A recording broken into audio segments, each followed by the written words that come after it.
everybody. We are back. Welcome to episode 7 of More Than the Title. I'm your host, as usual, Jared Thomas. And today we've got a special guest and a special episode. So I want to set the table. Usually I go through like your past, your titles and stuff like that. But I just want to tell people about the interaction. So I think me and Joergen met maybe about a couple of months ago, maybe even close to a year now. I feel like time is just flying. But we met organically through content, man. And we just been supporting each other throughout the journey, man. We share, we comment on each other's stuff. We big each other up.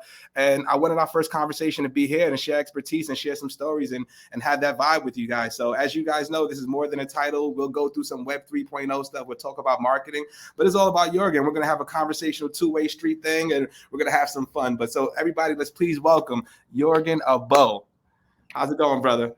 Well, thank you, man. Thank you for all that. And so much love, like for sure. I think our connection is a good example, a real example of what LinkedIn and these kinds of platforms can do. I feel like sometimes we overhype the stuff a little bit. It's like community this, but like you really do strike gold sometimes, right? And I think that's what this is about. So I'm truly excited to be chatting with you, man. Likewise, brother. I tell people that all the time. I think our first conversation was I was like, man, don't worry, I'm not gonna pitch you. I think it was something like that I said to you. I was like, don't worry about it, bro. There's no cold email coming, none of that. You're not in the CRM. I hope you're not. And it's like you know what? I think what caught my attention though, originally with you, and like, I always kind of fall into this like trap of just assuming that other people are into the type of things I'm into, but like there was something about the Bronx, right? And as like a true hip hop nerd, for the weird kid growing up in Norway, I was just like, man, I got to comment on that. Like, it's not every day I just interact with somebody who's from, BX, right? Like on LinkedIn. I'm like, okay, like, let's see what this is about. And so it may be a little unfair, to assume that like, yeah, you're like deep into this hip hop stuff. Let's just go right to it. But I did, that's what it is for me, man. Like when we can also find like what people are actually about, which is why I love this thing too, More Than a Title. Like what do we care about? Where do we actually come from? What are we really bringing with us to these types of conversations, That's you hit the nail on the head, man. So for instance, right? Like, so for everybody listening, had we not had that experience, maybe I've not said something about the Bronx, right? We wouldn't have had the connection. Now Joergen's like, yo, man, it's the birthplace of hip hop. I know you're a rap fan. And we just started talking about 90s hip hop, the golden era and all that cool stuff. And when you come to the Bronx, bro, I'm taking you to Sedgwick Avenue, to the birthplace of hip hop. You let me know whenever you're in the Bronx. Taking you to the building where Kool Herc and all that started it. So, man, it's like 10 minutes from me. But that's really, really big. That's big. And I'll admit, though, having been in California for about 20 years, I'm definitely, a bit of a West Coast kind of guy. There you go. It's all love, man. It's all love and nothing but respect. We know where it all started. That's it, brother. That's it, man. So like, I love this conversation. For those listening, man, this is what the power of being all your authentic self is, right? I told somebody, like, say for instance, they're like, hey, why are you posting family stuff? Or why are you posting, stuff? I don't care if I post a medium rare steak. Joergen might be at a steakhouse at Benjamin's right now. He's like, holy crap, I just had a medium rare. Is that the porterhouse? Is that this? Mm-hmm. And we start sharing stuff. And what it's all about is creating those conversations to have that genuine connection. And that's what leads to stronger relationships. And that's what leads to sales and other things like me and Joergen going out for drinks and hanging out and really knowing each other. That's what it's about, guys. Yeah, I think such an important takeaway from what you just said is that it's about these intersections, right? Now, if we weren't both in tech, if we weren't both on LinkedIn, if we didn't both have some of the same kind of aspirations, then it'd be cool still to share this love for hip hop or whatever. We could do that on Twitter. But the intersection, right, of being somebody in business, in tech, marketing oriented, etc., but also caring about that, or caring about Texas barbecue and marketing, right? Whatever, like those intersections are really powerful. Yeah. I believe as a marketer too, like I think that's the opportunity that a lot of B2B brands aren't tapping into. They're sort of just assuming that it's these general things like, well, let's just sell wine to everybody. Everybody loves wine. And it's like, yeah, that's probably true. But what if you can find a subset of your audience that also really care about, let's say, 90s hip hop or Texas barbecue, or, I got to admit, I'm a Chipotle guy too. Yep. So it's like when you can hit at those intersections, it gets really interesting. It really is, man. And that was the whole premise of me going on LinkedIn, brother, to be honest with you. Like, I just didn't want to send 1,000 cold emails out. right? So what are the ways to connect with other customers and build authentic relationships, right? Because I've always said, like, if anybody watching this, I've said it plenty of times, relationships is currency. It is currency. And when you're doing it genuine, you really want to help people. I have zero expectation for anything I do. You know what I mean? And who knows if this leads to maybe 5 years from now, maybe you're somewhere else, Joergen, or I'm somewhere, and me and you do business. I'm like, oh, you got a new business, and this works perfectly for me. And now it's just a seamless connection. That's what it's about, guys. So I don't track any of this stuff or any of that. I just do everything. I have no posting schedule. I have none of that. Yeah, no, I feel that, man. You know, I was just commenting on a post about community building, and I'm a bit of a contrarian when it comes to marketing stuff. I'm not here to shit on anything. I really am not, but I'm here to question a lot of stuff. Exactly. So one of the things we talk about a lot in B2B right now is like community building and stuff. And it's being presented as if any company can just go ahead and say like, yeah, we're just going to build a community around our stuff and everybody will love it. And it's like so far from that, right? And this person, I forget her name, but shout out to whoever it was, said something about one-to-one relationships. And it made me realize that like everything that is meaningful in the realm of relationship and community building, etc., has to have one-to-one. Like there's no way we have this conversation unless we have like authentic one-to-one interaction, right? Like that's where it comes from. And I think that's how communities are built. I think that's how sales opportunities are created. And I think marketing, as much as we want to talk about scale, like I think that's where it happens. One of my favorite companies in B2B is forever going to be Drift. Yeah. Now, I don't think Drift necessarily today is the most interesting brand in B2B. I'll be that honest. Yeah. But I just absolutely love how they got going. And, you know, DC, the man himself, would say that one of the big unconventional things that they did to get that sucker started was building it brick by brick, right? Like hand-to-hand combat is what he calls it, one-to-one. Like, oh, there is one human being over there. I'm building a relationship with that person, and now I'm going to do that times however many times I need to do it until this thing is actually moving. And I think that's what it's about, man. That's amazing. And that's essentially that's essentially my strategy for personal branding. And I would say my favorite ones are, as far as Drift, first of all, shout out to Dave and shout out to Tommy. Man, love you, bro. He just commented. But I love Gong. I feel like the SDRs, the sales folks. I had Udi he was the first guest, the CMO of Gong. I saw that. Yeah, like even the janitor got a personal brand. And he was like, man, our whole thing is that we do what's right, even if we can't measure it. And that was the one takeaway that I got from that. And it was like, that's so true. In marketing organizations, we have to track everything. We have to do this. We have to make sure we gate the content so we get the leads. But what about the customer experience? What about all of that stuff, right? Like, what about that one-to-one relationship? I don't want to be gated for content. If you got some stuff I need, I want it now, bro. And then I will reward you later for it because you're going to be top of mind when I'm actually doing something related to your business, right? So that's where it is. And I love your point on that. And I would love to transition, bro. Like, how did you get into tech, man? You're an OG in the game. You got 20 years, man. Man, you know, the problem with the OG status is that means you're also old, you know, and like that's the uncomfortable part. Old is a blessing. Yeah. So, I mean, I think like a lot of people that started out like that are like my age or generation, like is a little bit just on accident, right? Like graduated from college. I knew I was going to be in marketing. I knew that for a very long time. But I didn't know I was going to be in B2B. I didn't know I was going to be in tech. There was an opportunity with a small local like software company that was just like selling stuff to other businesses. And I was like, well, shit, yeah, I might as well jump into that. These guys seem cool. Like, let me see what's up. Like there was no intention, you know, to actually have a career in tech. Like I had no ability to think farther ahead than just like get a gig, get some money, and keep buying CDs. Like it was that old, right? Like we're talking like early 2000s when I'm graduating. So I'm just like, yeah, I just want to keep going. But then of course that developed into something, you know, where my awareness for what was possible with tech, you know, that heightened pretty quickly, right? And then I realized like, okay, yeah, it's obvious. This is where I'm going to play. Yeah. For sure, man. What was that first thing initially? So I think it was interesting what you just said. Like you said, you always knew you was going to get into marketing, right? What was that thing that triggered that, right? Like what was the thing in your childhood that was like, man, I need to do marketing? Yeah. So it's, in some ways I kind of like hate this this thing because it sounds silly, but like my dad was one of the earliest like legitimate marketers back home in Oslo, Norway, right? Like, and that dude's real old.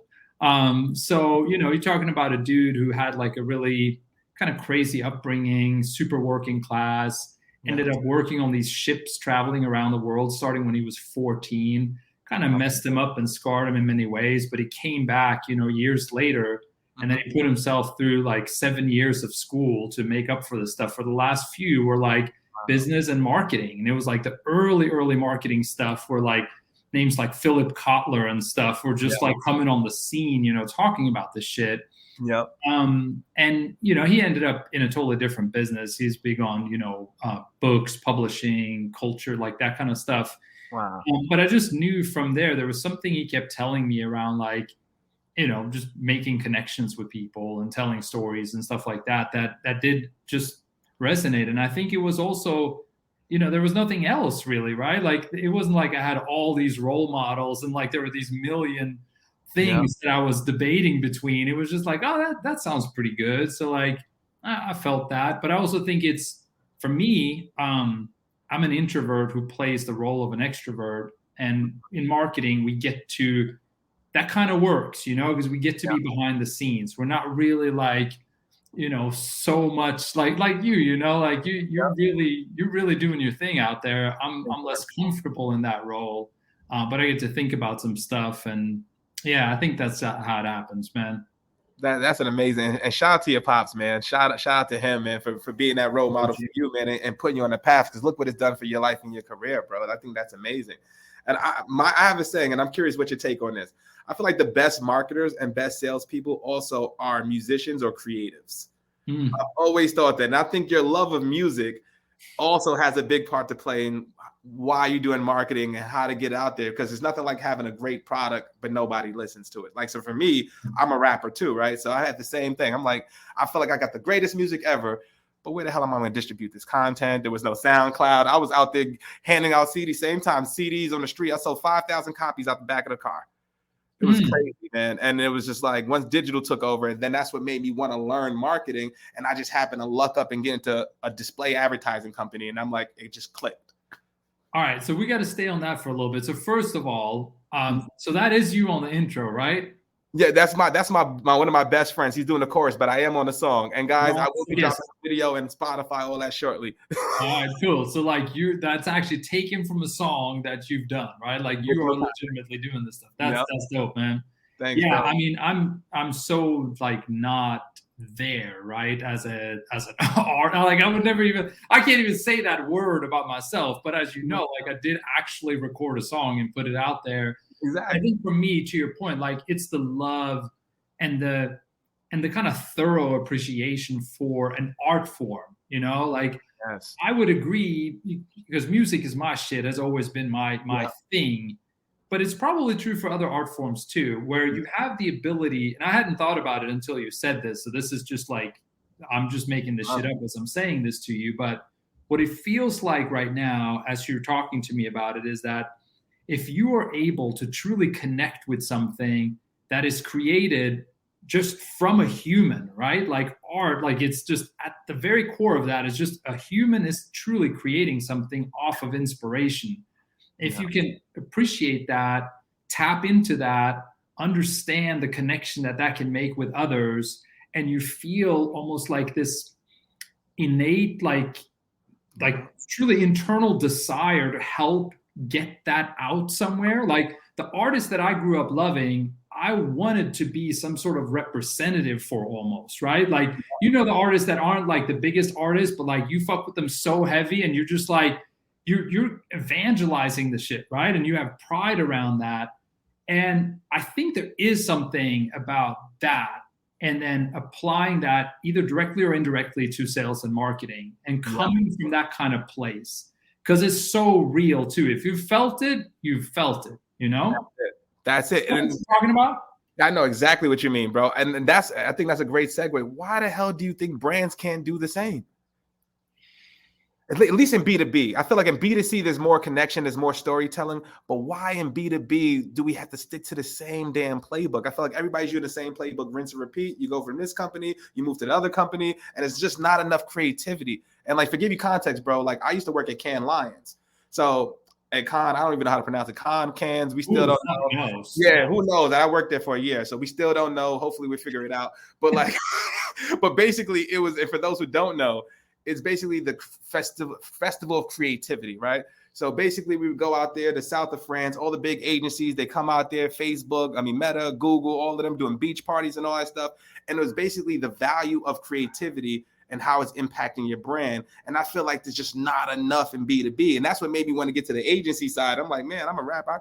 I can give me a product. Or give me anything. I'll do anything with it. You know what I mean? And that's what made me love it. But I just feel like there's not enough creativity. It's not enough of daring to be different. Yeah. Well, look, I'll be the first one to say I don't have a great, concise answer to that question, but I do think it's the question to ask. And so, like, let's spend however long we need to spend breaking that down, because like we can probably learn from each other's thinking on this. Sure. I'll start with a few things, and you just hop in whenever you want to kind of add some shit to it. But I do think one of them is that, you know, brands are companies and they're not humans, right? Like, so there was a very, again, back to Drift, my love in this shit, right?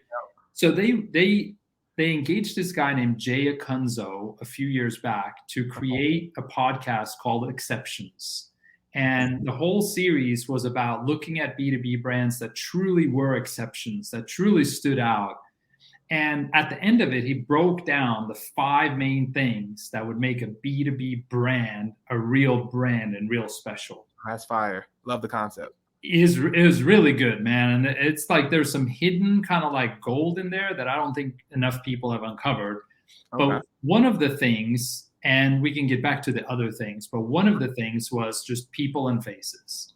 So it was really about like, how do you know, in a very, and I'm starting to hate the word authentic, right? We say it so much, and it's like, what the fuck does that mean anymore? The people who use it the most tend to be the least authentic and so forth, you know. But like, if you are able to use people that are part of your organization in a truly authentic and reasonably creative way, and actually put their faces out there, that's how you can create these kinds of connections, right? And that's how you can do things that are creative, that our brains on the receiving end are picking up as something other than the typical B2B marketing stuff. Yep.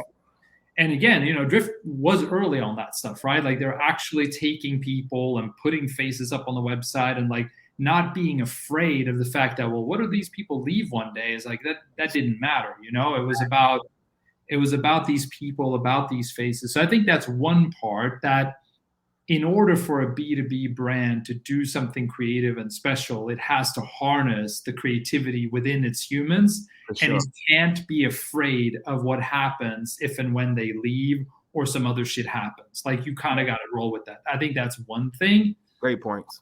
I think another thing, totally different, but that I just have a beef with the idea of playbooks and frameworks, et cetera, right? Because what is happening is that like people are coming into companies, you know, and even like as a marketing leader, I've made this mistake, right? Come in as the VP of marketing. Let me see the different playbooks I've ran before. And let me see what this one. No, not this one. This one seems okay, right? This is like copy and paste mentality where it's like, well, you know, we're just going to fire this up over here. We're going to do this over here. We're going to do this. Yeah, no problem. You know, like no creativity really needed, because I got the playbook, you know? Yeah. And this has been a problem now because we've wanted to get to, you know, predictable revenue and like all this stuff. And so like there's playbooks for this shit, right? Like, why reinvent the wheel? Well, like, because it's really sometimes the only way that you can have real connections with other humans. Like right now, there's a lot of B2B brands thriving. But I tell you, man, there are very few that are actually doing anything that's actually different. Yeah, right? Exactly, bro. I want to hit on the first point you made. I want to make the first point you made was brilliant, right? So Drift was a first adopter of that, one of the early adopters, right? Like what DG and the team did over there was effing amazing, right? It was trailblazing, right? So they were just using their employees' voices and they were just using them as a different content distribution method. But DG has been able to build an audience and community of himself, just like the DG. I forgot the name of the community he's built, but it's 46,000 marketers there. That's insane. That is more than most B2B brands have on their email listings, right? That are real. And he gets real engagement, right? I think the next step of this, and where we're kind of at this intersection now, is how do me as a creator, right? This is my biggest problem, Joergen. Tell me what you think. So if I'm working with every company, like for my last company I was working with an agency, right? I was building the brand. I started the LinkedIn stuff. I was generating views, generating sales, all that other stuff, traffic coming back to the website. It's one of our top leading channels, right? How do I value that as a creator? That is the biggest problem, because there's no way to track some of this stuff, even though I knew I was having impact, right? So if somebody comes in and sees my post and see me with the hat and the hoodie, they're like, holy shit, I want to go work with Jared because I think that's really cool. Maybe it's a cool culture there. If they're letting him be himself, I could be myself, and then I can really shine and thrive. The problem is, how do I track all of that stuff, right? How do you track the person who saw my post, went in, put in the application? How do I see somebody who's listening to the podcast right now is like, holy shit, I want to talk to Jared right now. Where would you go? You can't go to the Hootsuite website to get me. So like, how does that work? You know what I'm saying? And I think that's where we are. And I think for brands that really want to do that, I think they need to compensate the creators.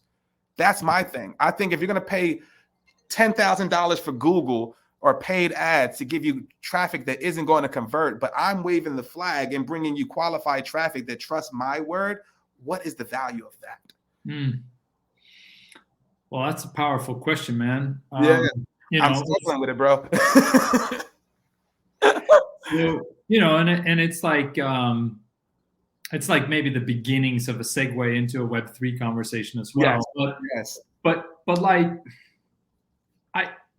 I'm really comfortable saying I don't know when I don't know, But what I am realizing is that there is a big challenge and opportunity around that, right? Yeah. What I see is that a lot of companies are, benefiting quite significantly from, employees' personal brands and sort of like, their own people as creators. And I think when I was talking about that realization that like people and faces being used in B2B marketing is one of the things that makes a brand stand out, I guess I wasn't really thinking about it as all the way in the direction that you're talking about it, but I think that's still the relevant way to go, because this was also a few years back when this was first talked about. Yeah. So I guess my take is, is there a concern with sort of double dipping here, right? Like, that's a good question.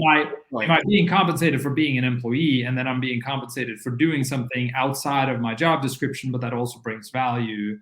How do you reconcile that? I could see some challenges there. Exactly. But the other way to look at it is just like, well, is there a way to bake stuff in, right? Like this is, by the way, this is way outside of my way below, above my pay grade, right? Like, should people be compensated more if they have like personal brands and networks and stuff like that? Should it just be sort of baked into comp? I really don't know. But what is for sure happening is like, we're absolutely moving to the place where the individual creator is starting to get the power and the leverage, and the brand is starting to lose it, right? Like, for sure. No question about it. And that's a really good thing. Like, the way that is leveling the playing field is a great thing. We're, as you're alluding to, we're kind of in this funky, like, in-between stage right now where that hasn't been settled. Yeah. Like, so what do you think, right? Like, what would the ideal for you, what would the ideal thing be for a company to actually do relative to all that? You think you hit on a great point, because I do understand from a brand perspective, right? Like, this is your job, but I'm also like, if corporate was to tell me to go onto LinkedIn right now, share a story, share a blog, I probably wouldn't do it. I have to share my own voice, my own personal thing. But if we're able to track it and say, hey, you are doing this, like for instance, this month alone, I'm at like 100, maybe like 75,000 impressions. What does that mean? The CPM on LinkedIn is $6 $6 CPM per 1,000 impressions, right? So if you just want to add that up, like how do you incentivize it? Because the real value is, right, if I'm getting 75,000 views or impressions per month, how do you scale that and get 50 Jarretts on your team? And what's the true value of that? Right. And the only way you get people excited about it is by incentivizing them. Right. So if you say Jarrett got an extra $1,000 for 75,000, impressions, you think somebody else in the organization is not going to be like, hey, well, I started in sales when I was 20 years old and I was doing this and that. They're going to start spilling the beans, right? And they're going to get excited, right? So if you want people to wave the flag and for it to be authentic, because we all talk about the authenticity and share your story, but I think a lot of brands use it wrong, where they're just like, hey, share this blog. The problem is the employees don't give a damn about the blog. Yeah. I mean, that gets us into an interesting one where I think the days of the company telling the employee what to share, if they aren't gone, they're about to be, right? Like that shit just doesn't really work. Exactly. One thing is to say, hey guys, we have this truly epic, massive thing happening. If you can find your way to authentically to you share something about that, great. Here are some of the facts. Feel free to pull from it. If you can do that, that's awesome. As a marketing leader, I'd love to do that, right? To truly empower the teams to say whatever they really want to say, like about the stuff, but in a way that is connected to them, right? Like that's really, really powerful. That's the key. To go the other way and say like, hey, please blast this out to your network. I mean, boy, I hope we're not playing that game for too much longer. I see it, man. I talk to people all day about it, man. And it's like, hey, how do you do this? Or how do I challenge my team? How do I get my team excited? One, you can't, right? So what I'm doing, and I'll be honest with you, I'm doing a lot of LinkedIn webinars and like personal branding sessions, because it's one thing to hear from your communication specialist, and it's a totally different thing to see it from me. And I'm pulling up a whole deck and showing you statistics, showing you real sales that happened, showing you real conversation, real impressions, right? And showing you it changed my life. It's a difference, you know what I mean? So that's where I think that's where it comes in. You just can't tell people, and you have to make people want to do it. A lot of people are introverts, and there's different personalities within your org. How do you drum up that interest? And who doesn't like money within the company? I don't care if you're in finance. I don't care if you're the SDR. I don't care if you're executive leadership, right? Yeah. Allocate 5-10 grand and make that your social fund. Yeah. You know what I mean? And just test some things out, see what happens. Make a leaderboard, make it fun. You know what I mean? And see what happens. I would love to A/B test that versus what has been done traditionally and see what really yields better results. Yeah, it's an interesting thing. Like just yesterday, like somebody I worked for way back, like at one of the few big companies I've been at, like way back, called me up and we were chatting, and he's like, I'm working with this client and we're doing this podcast for them, and trying to figure out like how do we really promote this thing? How do we get an audience, right? And I said, like, look, like, not that I have all the answers here, but there's one pretty obvious answer, which is whatever employees are in that company that are either directly or sort of indirectly, loosely involved with that podcast or tied to some of that content, like those people need to feel passionate enough about that content to where they want to share that stuff and they want to write kind of their version of some of the hot takes that were presented in each episode and get that out, right? Yep. And I don't know if there really is another way than to actually inspire the teams to say, like, here's the thing, right? Like, everything is binary. Either we like the shit or we don't like the shit, whether it's something on the inside of the company or outside of the company. Yep. I just believe we like what we like, right? Yep. So if I work at a company and the CEO is doing a podcast and I think what he's talking about is truly uninteresting and like really just obvious shit and I'm just not with it, there is no way I'm going to be out there sharing just on my own. And there's no way you're going to get me to do it either, whether I'm paid for it or not, honestly. Like at that point, I'm just like, no, man, this isn't even right. On the flip side, if there's some shit, like, man, if I was one of those early Drift employees when that Seeking Wisdom hit, we're talking like 16, 17, like I'd be proud to share that shit, right? Exactly. I think that's the other side of it is like, companies, right? Like we as the people in the businesses, we need to like set the bar high for anything that's content related. So like, true. because content isn't about like what can we put out there to get people to buy our shit. Content is how can we actually get somebody to consume anything that we have to say. That's right? that is key, bro. I wish I could a little sound effect. Where's my roadcaster when I need it, bro? Like what the hell? That was fire, bro. And that's so true. So true. Because it's always been the same. Hey, we just need to create content for the sake of creating content. And it's not based on what the customer wants. It's based on whatever the marketing person thinks the customer wants to hear. And that's the problem. I'll be the first to admit that I've made that mistake a bunch of times. We all have. That's what we were taught.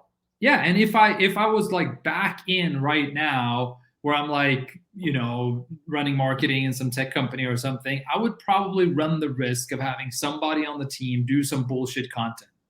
Yeah. Probably, right?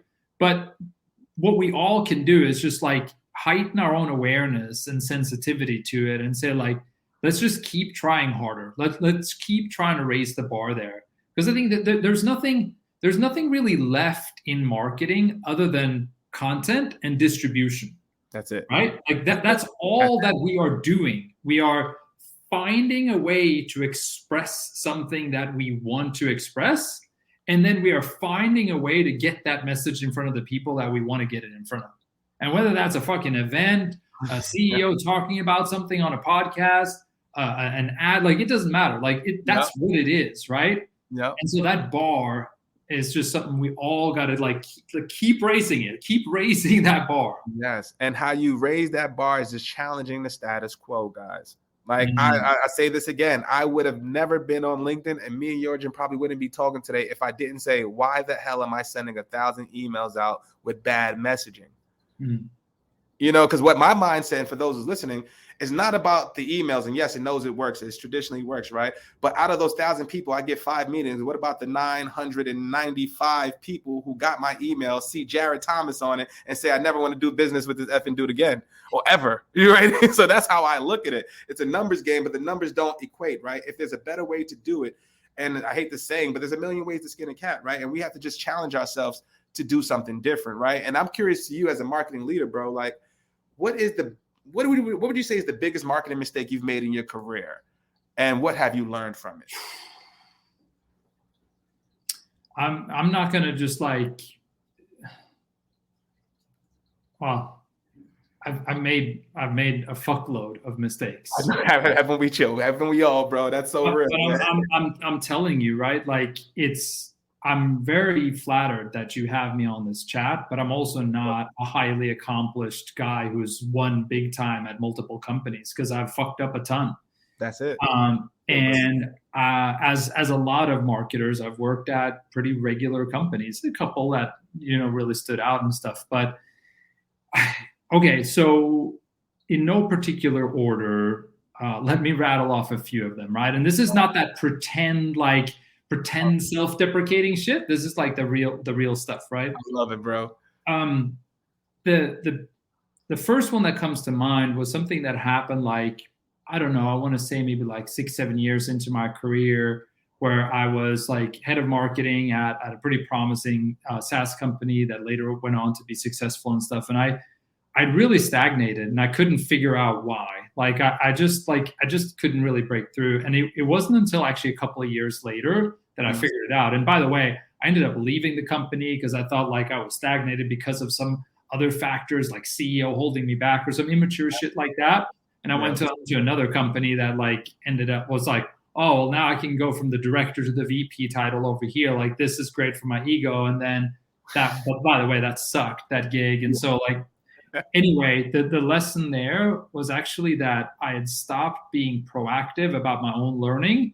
And I'm not just talking about learning about marketing. I'm talking about like actually figuring shit out, right? About like just basic human psychology, kind of why we are the way why we are the way we are, like just all the stuff. And, final shout out to Drift, that Seeking Wisdom podcast, went deep into all of those types of things, right? Like, how do we become the best version of ourselves? Yeah. And so my first mistake was to not actually be proactive about that journey, and not recognizing that that is an ongoing journey, whether you are a big book reader or not. Like, I have come to learn that books really are the way for many of us. But even if that's not it, right? Like finding the right podcast, finding the right people on YouTube or on social or whatever, and consuming the right stuff, and then like challenging yourself as you're consuming it,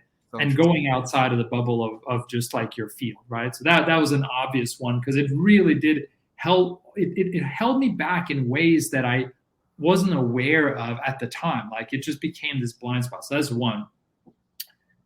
The other one is really, really massive, and it isn't really talked about, but this is a huge mistake that I've made several times, and I, will probably make it again, or hopefully not. But it's not taking the time to decide with the rest of the leadership team about, like, at the highest level, how is this company going to grow? Like just directionally, right? Like, is this going to continue to be a business that grows primarily from content and inbound, for example? Or is it like, are we truly at that stage where it's all about like as many SDRs? Like, which one is it? And for how long are we in that stage, et cetera? Because if you start getting into like your own cute little marketing strategies and planning and start executing without having aligned with the rest of the leadership team and the CEO on the more fundamental approach, then it's all going to fall down. And that's what it's done most of the time for me, honestly, because I'm romantic about the type of marketing that I think is dope, So I'm like, I kind of want to do some of this shit, Yeah. And then it doesn't actually line up with how the rest of the company is structured to attract the growth that it needs. And then it doesn't work. That's such a heavy one, man. That is real, man. That is so real, bro. And I wonder why those conversations don't happen, man. Like seriously, like at the growth level, I'll tell you my biggest mistake or learning throughout my career was I wish I would have been myself from jump. Dude. That's probably, if I'm listening, talking to a 22-year-old, I wish I'd have been myself. I had the phone voice, bro. I thought I had to be a specific way. I thought I had to dress a specific way. I thought I had to, play the game, man. And as a 33-year-old man, and that's what happened during the pandemic, I was just tired of the game, bro. I was tired of it, man. And one day just stuck to me. It's like, I'm done. I'm not doing that shit. I lost. I failed. I tried your way. Guess what? If I'm going to lose, let me try my way. And just for shits and giggles, let me just try my way, see what happens. Let me be myself, because something that the CEO said at the last company that was real. He was like, man, if they're not going to do business with you like this, chances are they weren't going to do business with you anyway. So why are you wasting your time on it? And I'm like, it makes sense to me, man. So that was the biggest one in my career. It's just not challenging the status quo earlier. So let me ask you about that, right? And like, truly apologies in advance if this is uncomfortable in any kind of way. No. I refuse to not be real about this shit. What's up? Like when you say bringing your whole self, what does it really mean, right? Like, are we talking culture? Like you being a rapper, like what? Yes. Like tell me more about it, because this is the realest shit. Yeah, like could I've been like, for instance, right? Like I had my first sales job with a display advertising company. We were right next door to DJ Premier Studio, D&D. Right next door to D&D. I would go on lunch breaks and go kick it with Primo. Like, so, but I couldn't do that. Like, how does that sound? Like I'm sitting there chilling at D&D studios and I'm coming back and making 100 cold calls. That shit was whack. And it's like, me being my authentic self is just like, this is who I am. And me being confident and asking questions. I wasn't secure of myself at that point where even though I know something was bullshit, I wouldn't raise my hand to say that was bullshit because I wanted the 40K check. And that was the first time I was on salary and I got a 2-year-old. So it was like, shut up, play the game and do what you do. But if I would have asked that question earlier, who's to say I wouldn't have been a VP, a CMO or something like that with those learnings and challenging it. Let's just, for the people who might be listening to this, who might not know who Primo is, let's just say DJ Premier is truly one of the greatest producers of all time, irrespective of genre. I don't give a fuck what other kind of music you're listening to. DJ Premier, one half a gangstar, like that. What he did, like, and I want to say, like, like 94 to 97, especially to me, is like that magical era from Mass Appeal with Gangstar into like Group Home and like J-Rune, like all that stuff. And then getting into doing the Nas records and doing the JC record here and there. Yeah. Man. Primo. Yeah, that was a crazy experience. And shout out to Tommy McMaster, the one who just commented. He was my sales leader at that place. He's trained me and all that. So me and Tommy, like, that's my boy from back, man. So much love for you, Tommy. But like, that was the real thing, man. He's one of my guys from day one. But it was just like, why can't I be that, right? Why can't I come back and be like, yeah, I'm taking an extra 15 minutes to work on my stuff. I'm doing this or doing that. Just being myself, man. I was in a boiler room atmosphere where if you didn't hit your number by Friday, you were gone by Monday. So I had no shit. I didn't have the privilege to challenge anything at that point. But on the flip side, if I wouldn't have done that, who's to say I would have learned what I've learned now, right? Because the failure is the best experience, is the best teacher. So me going through those experiences and failing made me confident to say now, chest out, head high, like I am me. And if you don't like me, guess what? Somebody pick me up because I know I'm real. I know I'm a good person. I know I'm a good dad. I know my shit. You know what I mean? Yeah. So I wonder, on that note, I wonder if like when you're in your early 20s and you're just kind of like getting at it, right? And going for it, what is better, right? Is it better to just like be convinced out the gate that like being 100% you is the way and you just start like that? Or is it actually in the long run more powerful to have done it sort of the wrong way and learned from that and like gotten convinced like really properly? I don't know, but I do think that we are trending in the right direction with this, right? Where like, and if you look at like even before us, right, think about like working in business, the mold that you had to fit into, no matter what, like, you know, no matter what you were into or what you look like or what country you're from, like everybody was really kind of needing to be the same, right? Exactly. I think we've come a long way now with the era we're in, but it's just kind of interesting. Like, I think there is value in having had the experience of like, shit, I was really kind of like hiding there, and now I'm not, because then, you know, we're out with even more confidence, perhaps. No, it's a balance, man. Like I think we're getting to a point where my 14-year-old, when he comes into the space, he's going to be able to be himself right out the gate because there's so much information and so many things that are happening. Like when I was doing display ads in like, what was it, like 08? It was the Wild Wild West. There wasn't barely IAB stuff, and ad sizes were all over the place. Money was being thrown. It was just crazy times, right? But it's not going to be like, and kind of social and Web 3.0 is going to be like that, right? But he's going to have the opportunity to come into any organization based on the things that we're doing today, right? Wearing the hat, wearing the hoodie, being on LinkedIn, getting the impressions, where it's like, man, I'm going to look at talent differently. And you need those diverse voices in your organization to make some change. You can't be the same voice, the same thing, the same topic, the same tone. That's how you get creativity, and that's how you really scale a business. Yeah, man. Amen, man. Amen. And at the risk of sounding super corny and taking myself way too seriously, I will just say this. So I have two boys, right? I have a 2-year-old and a 6-year-old. Yep. And one of the reasons, and it's just kind of corny to say this, but like one of the reasons why I was just sort of bold enough to say like, I'm going to write this song, I'm going to like record this, I'm going to actually put that out there, was just so that at some point, like these boys are going to be like, man, can you believe our square ass dad, you know, like in his 40s was out there trying to rap and stuff. Like he has no business doing that. But like, so they're going to clown the shit out of it, right? But at the same time, they're going to be like, oh man, he really didn't give a fuck, huh? Like he went for it. Yeah, you know, like he was just doing like that meant something to him. And like, so I think like fire, yep. You know, getting into like, not that we are necessarily the guys to give all the parenting advice, but you know, but why not, right? So I just think like if we can, now that we have kids, right? If we can show them that we are bringing our true self to whatever we're doing, that's the best thing we can do, you know? Yeah. And if we have passion and if we have kindness mixed in with that, then man, like we're doing our thing, man. Like you're doing your thing, man. Thanks, bro. It means a lot, man. I was telling, I forgot who I spoke to about this, but I was like, man, how can I tell my son he can be whatever he want to be if I'm not trying to be whoever the hell I'm trying to be? Like, how can, like, it's just a contradiction, bro. So like, I can't say be yourself, kid, and do this, and you can be a rocket engineer and all that shit. And I'm afraid to be myself in sales and tech. Yeah, Come on, man. Yeah, there you go. Way to go. So I gotta ask you though. So we've danced around, hip hop and stuff, but I do need to ask you who are your favorites, man? Like all time. Can we just have like a 3-minute conversation about? Yeah, bro.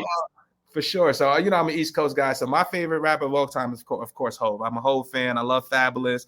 One of my favorite rappers back in the day was Joe Buttons before he did the podcasting, when we used to think he was Rasheed Wallace and I forgot to remember those days on the mixtape circuit era.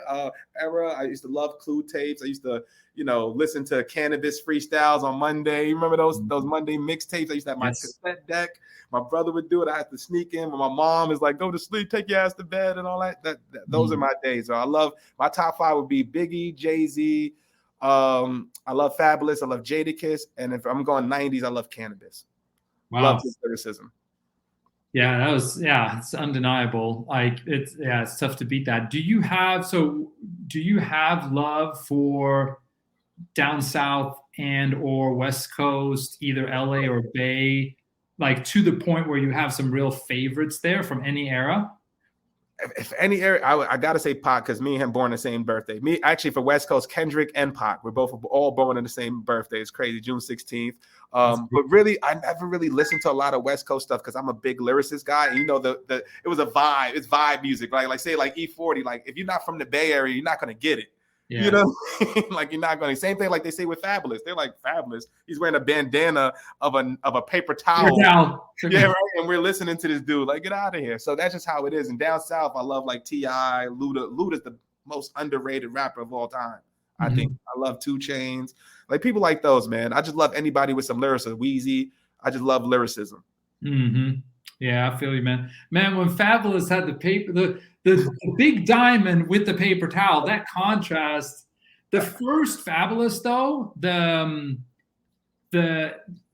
was like incredible. Like that was like 2001. I actually lived in New York the fall of 2001, and so like I'm dating the fuck out of myself here, but like that was an incredible like debut album. Oh, it was. Yeah. On 9/11, right? On the craziest day ever. Same day as Hov. Yep. Blueprint. Yep. Classic. I was there. Yeah, I was there. And I think, did that Michael Jackson album, like there was something. It was another big one. I know what you're talking about. It was another. Yeah, it was around the time too. Like, was that the year that Jay-Z brought Michael Jackson out at Summer Jam? Like that. Yeah, there was some big stuff going on. Anyway, yeah, man. 2001. Old stuff. Yeah, what else are we talking about, man? What are we wrapping up with? Are you good? Actually, I have a stop in like 5 minutes, bro. I want to do a part 2 with you, bro, because I want to go through some Web 3.0 stuff, and I think the ownership and like just the ideas and the conversation we're having right now, bro, the vibe and the energy is just so real, bro. So I've got to get you back on, bro. But like, I just want to tell you, man, I know you thank me for bringing you on the platform, bro, but this is why I wanted to create this, man. There's not going to be another show where you could be like, man, I had fun. I was myself, man. I was doing me. I was on the same show as Udi or somebody else, man. And I just want regular people to have real ass conversations, and because we all have something special, man. Like I learned a lot from you today, bro. Like, so this is what it's about, man. So I thank you for coming on the show, dropping your wisdom, brother. I'm a huge fan of yours, even more now that we finally met, bro. And you got a friend in me, man. You ever on New York, ATL, man? Give me your number, bro. You're gonna have my number, but like, pull up on me, man. We're going to meet in person, bro. So much love, man, and rooting for you. Oh, man. Likewise, man. Come out here to LA, man. The West Coast. It's nice out here. But I do, trust me. I got some stuff for you. We're gonna kick it, bro. Love it, man. Thank you.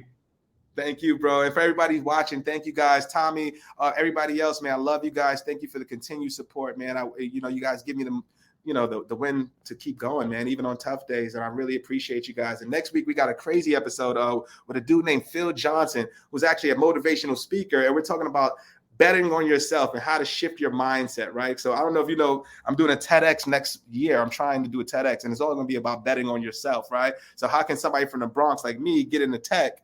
But the guys I went to school with, right, they went this way, right? And I went this way. But why is it? Is it because of how we were born? Is it a mindset? And how do we shift that? So that's going to be a real one. So it's going to be a goodie. Joergen, brother, always thank you again, man. And thank you for everybody, man. I love you guys, and we'll see you guys next week. My brother. Seen it all, heard it all. Oh, what you know about